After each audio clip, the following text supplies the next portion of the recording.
यही स्मृति पार्क है। गंगा का नजारा वो आधा तो अंधेरा ही रहता है, कचरा का पूरा अंबार लगा हुआ है, कचरा का अंबार लगा हुआ है, कोई देख रेख करने वाला। पानी का जो सेवन है सब महकता है, सब गंदा हो गया है, इसमें कचरा फेंकाता है। अच्छा, पानी में कचरा फेंकाता है, सड़ा वाला पानी में सड़ा हुआ चीज सब फेंकाता है। जी नमस्कार, आप अभी है चंपारण मिरर के साथ।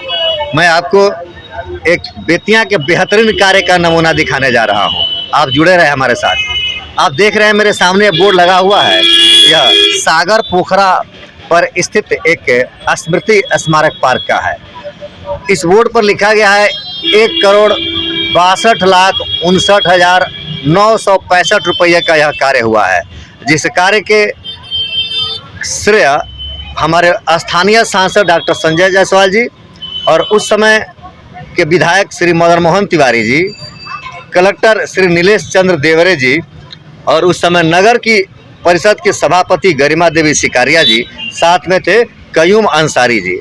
इन लोगों के अथक प्रयास से यह 1,62,59,965 का कार्य हुआ या घोटाला, यह आप खुद फैसला करेंगे। आप देखिए, इन्होंने अपने पिताजी के नाम पर एक स्मृति पार्क का निर्माण कराया, जो बेतिया की ऐतिहासिक सागर पोखरा पर स्थित है। यह बेतिया के महाराजा और रानी के द्वारा बनवाया गया एक सागर पोखरा था।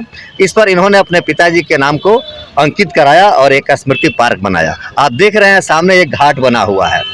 इस तरह से इन्होंने 3 घाट बनवाया और मेरे सामने कुछ मेरे दोस्त लोग, भाई लोग बैठे हुए हैं। इस तरह से लोगों की बैठने के लिए इन्होंने 4 गोलंबर बनवाए हैं और कुछ 9 या 10 मेज बनवाया गया है जिस पर लोग बैठेंगे। तो दिया, लोग बड़े आराम से यहाँ बैठते हैं। एक और बेहतर व्यवस्था इन्होंने कराई, इस पोखरा के पूर्व साइड में बिजली चलती है, बल्ब जलती है और पश्चिम साइड की लाइट कटी हुई है, जो आप देख सकते हैं ट्रांसफार्मर के सामने। यहाँ पर ये 4 तार कटी हुई है, जिससे पूर्व साइड में लाइट की व्यवस्था बाधित है। 20-25 दिन पहले से मैं देख रहा हूँ, उसके पहले यहाँ पर 100-150 लोग बैठते थे अपने परिवार के साथ, बच्चों के साथ, और जब से लाइट कटी है यहाँ पर रात में कोई नहीं आता है। जैसा कि मैं आपको बता रहा था, और अभी मैं यहाँ खड़ा हूँ, मेरे नीचे लाइट जल रही है और ठीक आप मेरे सामने देखेंगे जहाँ लोग बैठते थे वहाँ कहीं लाइट की व्यवस्था नहीं है। तो यह कैसी व्यवस्था है, क्या व्यवस्था किया गया, यहाँ पार्क बना दिया गया। तो मैं तो कहूँगा कि शायद पार्क बना करके पैसों को खपाया गया और आपस में बंदर बांट किया गया। मेरे सामने मेरे एक भाई है, आप इनसे भी जान सकते हैं कि क्या लाइट की व्यवस्था चारों तरफ है। चारों तरफ का वो आधा तो अंधेरा ही रहता है, कचरा का पूरा अंबार लगा हुआ है, कचरा का अंबार लगा हुआ है, कोई देख रेख करने वाला। तो एक बेहतरीन व्यवस्था है विकास कार्य का, और मुझे लगता है कि शायद इन्होंने इस कार्य को दोहरी फायदे के दृष्टिकोण से किया।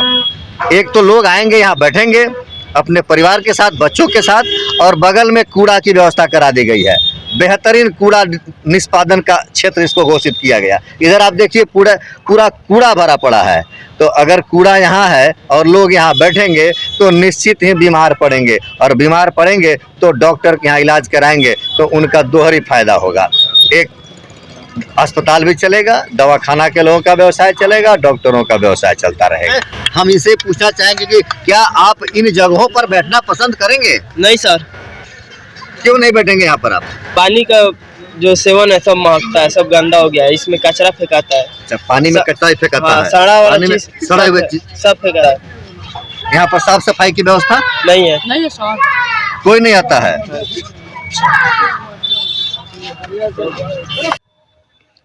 बेतिया सागर पोखरा पर स्थित डॉक्टर मदन प्रसाद जायसवाल स्मृति पार्क का एक बेहतरीन नज़ारा आप देख रहे हैं।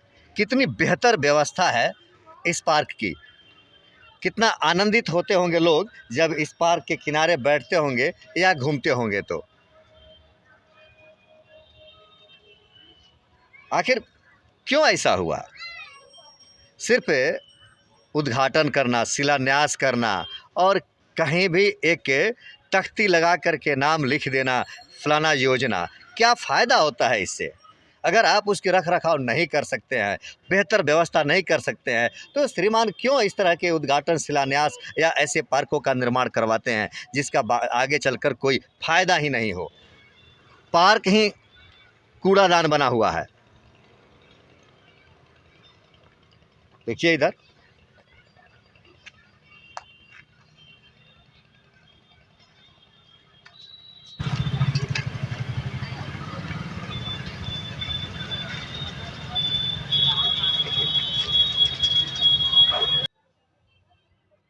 चल के सागर पोखरा के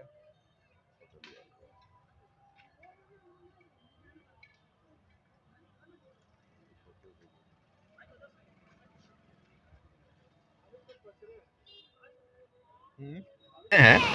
अभी मैं जहाँ पर खड़ा हूँ यह छठ घाट भी है इसी सागर पोखरा पर जो छठ की पूजा होती है। यहाँ किस तरह की व्यवस्था है आप खुद देख लीजिए। अभी छठ के अवसर पर यहाँ साफ सफाई करके और इसको यहाँ के इस कूड़ा को दबाने की प्रयास की जा रही है। सफाई करने की कोशिश नहीं है, इन कूड़ा को यहाँ पर दबाने की कोशिश की जा रही है। तो ये जो पार्क बना था डॉक्टर मदन प्रसाद जायसवाल स्मृति पार्क, तो यही स्मृति पार्क है। गंदा नज़ारा तो आप खुद देख रहे हैं कि भैया कह रहे हैं कि यह गंदा नज़ारा है। तो मैं पहले ही कहा कि उस मदन प्रसाद स्मृति पार्क के जगह पर एक कूड़ा निष्पादन केंद्र बना दिया गया होता है इसको। मैं जिस पार्क की बात कर रहा हूं अभी आप देखिए उस पोखरे की स्वच्छता, कितना स्वच्छ जल है इसका, आप अपने खुद से देखा जाए। यहाँ कूड़े का क्या स्थिति है, इस पोखरा की क्या स्थिति है।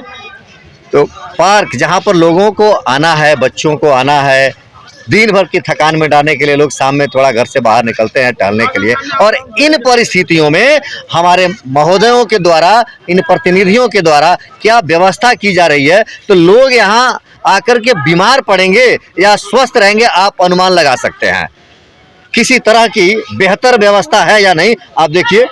आप इस पोखरे का पानी का रंग देखिए, पानी के ऊपर जमे हुए शैवाल को देखिए। क्या इस परिस्थिति में हमारे बच्चे यहाँ बैठेंगे तो बीमार नहीं पड़ेंगे? तो ये डॉक्टरों का रोजगार कराया जा रहा है कि हम पार्क बना रहे हैं, आप आकर वहाँ बैठिए और बीमारी लेकर जाइए और डॉक्टरों का जेब भरिए।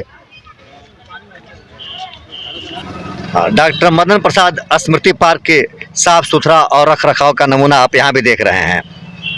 तो जब ये पार्क बनना ही था और उन्हीं के स्मृति में बनना था तो महोदय कम से कम एक कूड़ादान की भी व्यवस्था हो जाती।